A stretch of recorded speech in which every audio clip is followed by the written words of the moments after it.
Patay ang isang rider ng motorsiklo matapos sumemplang sa San Carlos City, Pangasinan. Nakabundol daw ng aso ang biktima na sanhi ng aksidente.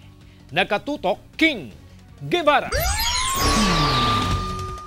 Nasawi ang rider na si Samuel de Guzman nang sumemplang ang minamaneho nitong motorsiklo sa barangay Palaming, San Carlos City, Pangasinan. Pauwi na umano ang biktima galing sa isang kasiyahan sa kalapit na barangay nang biglang tumawid ang isang aso. Nahagip ng biktima ang aso at nawalan ng kontrol sa manibela. Aminado ang kaanak ng biktima na nakainom at mabilis ang patakbo ni de Guzman. Nung tumawag yung barka ay kumpare ni papa ko, sabi nila na aksidente.